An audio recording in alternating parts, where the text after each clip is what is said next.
Warzone's loadout system has kind of ruined the ground loot experience we know in Battle Royale. However, there are still a handful of guns you can only get through ground loot and aren't accessible via loadouts. I'm Ornery, and today we're going through the entire history of secret guns in Warzone. These are the firearms you can only find within Warzone and not available in your creator class. The only criteria we have going on here are guns you can hold or use that you normally can't outside of Warzone. Go ahead and comment your favorite secret weapon in Warzone as we get started. If I could relive one memory in my Warzone career aside from my first win, it would be the first time I pulled the grenade launcher out of a chest. With absolutely no other way of getting the grenade launcher other than sheer luck, this gun became an absolute treat to use because of how rare it was. No Easter egg, no exploit, just complete RNG with no way of guaranteeing it whatsoever. Once the slot machine pull was in your favor and you got your hands on this thing, it was game over. Truly one of the most broken guns in all of Warzone, and it's for very good reason. It's extremely rare. With the 1% drop rate, you would hope the damn thing would be remotely good, and it certainly was. This was wiping teams left and right and was one of those guns you would never pass up because you never knew the next time you're gonna be able to use it was. Later on, the heavy choppers in-game event would be added to Warzone, and once you destroyed one, in the supply crate that they dropped, I'm pretty sure there was a guaranteed grenade launcher in this, but before and after this was added, the grenade launcher was only available through ground loot. Warzone 2's was the exact same story as Warzone 1's, but now in Warzone 3, we have one that you can actually equip to your loadout, and it's totally trash. I have no idea why they made this change because the ground loot grenade launcher was one of the few RNG variables that Warzone has to offer. Now the closest thing to the OG grenade launcher is the sticky nade AMP, which doesn't hold a candle to it. I was debating whether to include this on this list, but I'll go ahead and mention it since technically the only way to hold these weapons is through Warzone. But almost every single major Easter egg in Warzone history results in you getting some type of exclusive blueprint that you have absolutely no other way of acquiring aside from Warzone. You've got Bunker 11, Vaults, Stadium, Contraband Contracts, and the Mega Rebirth Island Easter egg that each give you these exclusive blueprints. So this is just a dedicated entry for any and all blueprints alike. We've seen the Mustang and Sally in Warzone recently as another exclusive blueprint that you had to actually get a kill with in order to unlock, which is also pretty cool, but then you get to use them forever.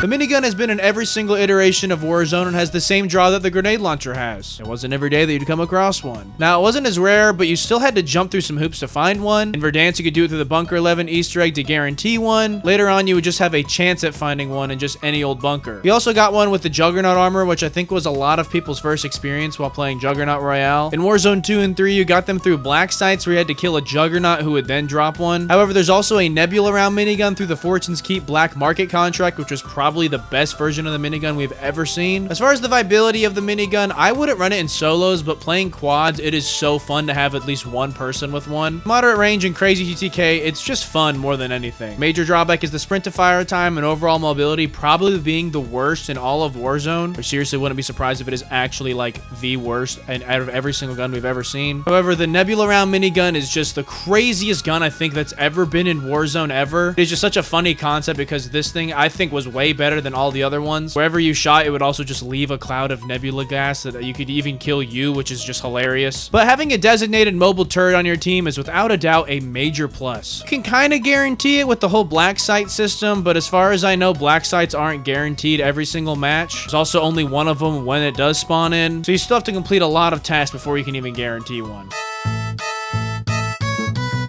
Okay, now look, I know I'm kind of bending the rules here, but the combat bow is technically a kill streak, but to me, it acts exactly like a weapon. You hold it, it's got ammo in the bottom corner, and you shoot it too. I don't know what else there is that constitutes a weapon. Anyways, being a kill streak, the combat bow was fairly common, which resulted in a lot of people hating it. The reason they hated it was because of how broken it was. This was as good, if not better, than the grenade launcher for the sole reason that its velocity was much faster while maintaining a similar fire rate. Also, you could shoot it way further than the grenade launcher and get some crazy snipes with this thing. Anyways, this was a very no-skill gun because you didn't have to hit your target head-on and its blast radius was massive. So shooting at the floor was definitely the play here. Oh yeah, and this thing could one-shot. The combat bow definitely stole the spotlight a little bit from the grenade launcher since it was way more common and just as good, which kind of just makes no sense to me. I believe the combat bow got hit with some nerfs later on, but was definitely always a nifty piece of equipment that got you out of some hairy situations. Also was a beast for destroying vehicles.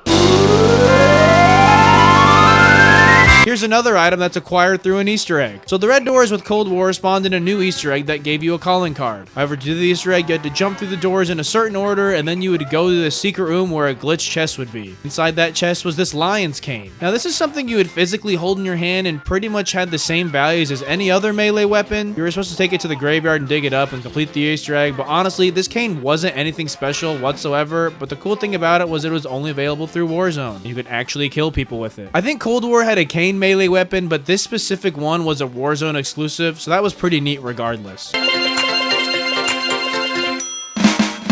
Warzone 2 made the notorious change of no more one-shot snipers, but that would all change once St. Patrick's Day came around. In every game mode, there was now a rainbow that led you to a ton of chests. Inside one of those chests was a decked-out Victus that had a unique effect, and that was that it was able to one-shot at any range at any part of the body. This was probably one of the craziest and funny things that Warzone has ever done, and this also wasn't even in an LTM. This was just a part of Warzone for a day or two. Once people caught on, it quickly was a massive fight over who could get this thing, because once you got it, you were pretty much set. Mind you, this was in a game where we had no one-shot snipers at the time, so we immediately became the best player in the entire lobby. Also, the Victus had one of the highest velocities out of every sniper in Warzone, so it was super easy to use as well. You could tickle someone in the foot across the entire map and still get the kill, which was awesome. At the same time, this thing was kind of like teasing a monkey with a banana, since us players want a one-shot sniper so bad, but then we were given it for the first time, only for a few days, and on April Fools nonetheless.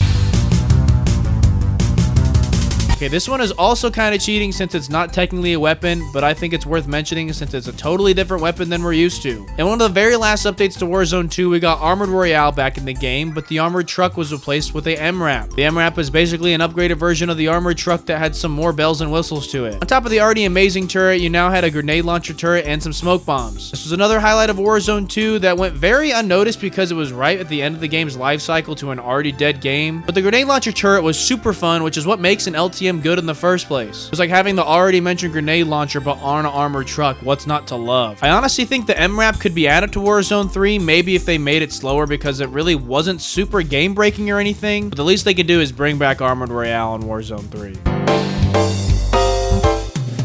Now I've made it to Warzone 3, where we wouldn't see any exclusive guns until the launch of Fortune's Keep. There's a secret room where after some flip switching and swimming, you make it into the laboratory where you can find a ray gun. As of right now, you can still do this, and as long as you fend off other people going for it, you can guarantee a ray gun nearly every time. As far as the usefulness of the ray gun, it is one of the most broken guns we have ever seen in Warzone, and I pretty much have the same feelings I do about the grenade launcher. Since it's super niche and not necessarily something you're always gonna get, I'm okay with it being pretty busted. Also, the ray gun only has 20 rounds and no way of getting more aside from finding another one, since there's a few other ways to get it, which we'll talk about with our next entry. Another way this is balanced is the range is pretty terrible. Like, you're really only going to be using this thing when clearing out a building or holding one down, because you're just not going to be landing shots at a distance. The ray gun has a very similar behavior to the combat bow, where all you really have to do is shoot around or near them. Also, this thing is a 2-shot kill, and to me it feels like it registers as a hit or a miss with no in-betweens, meaning if you hit them twice whatsoever, you'll get the kill. Also, for the longest time, I thought this was exclusive to Fortune's Keep, but this is definitely available on Urzikstan as well.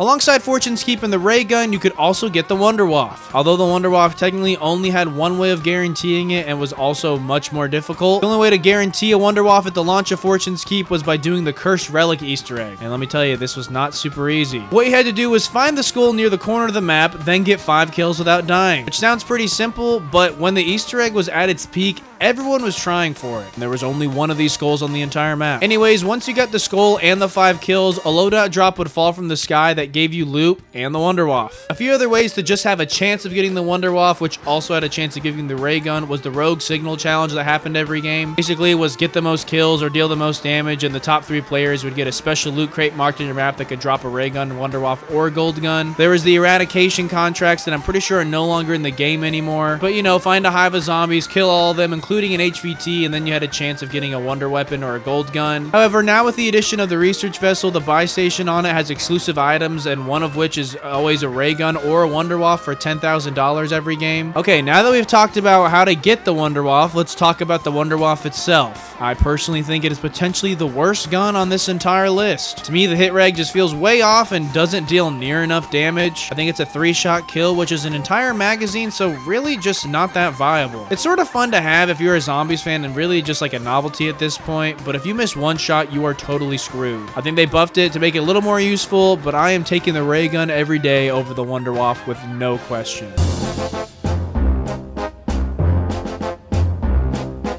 For those that don't know, a redacted gun is a gun that holds more attachments than the gunsmith allows, meaning more than 5 aside from Vanguard guns. Now, I think there were a few LTMs where redacted guns were first introduced and it was a really cool concept, but now if you want a redacted gun, you have to get extremely lucky with a polyatomic keycard in Rebirth Island, which is mega rare, or you can also get it through the bunkers on Urzikstan, which aren't so rare. For the polyatomic, you take it to a buy station where you get a random redacted gun, usually either a Cat AMR, Haymaker, HRM, Ram 7, and maybe a few others. But before that, on Vanguard Fortune's Keep, through the same black market buy station, you could actually buy redacted guns straight from there. Now, this is a really cool idea and fun to use. I just wish that the redacted guns were actually good, because a lot of the time the attachments seem kind of just like randomly generated and don't really like complement each other. But regardless, these are guns that you can never hold in your hands without playing Warzone, so that checks the box to make this list in my opinion. But that's the entire history of secret guns in Warzone. If I missed any, go ahead and let me know down below. Also, if you want to hear the entire history of the Gulag, LMGs,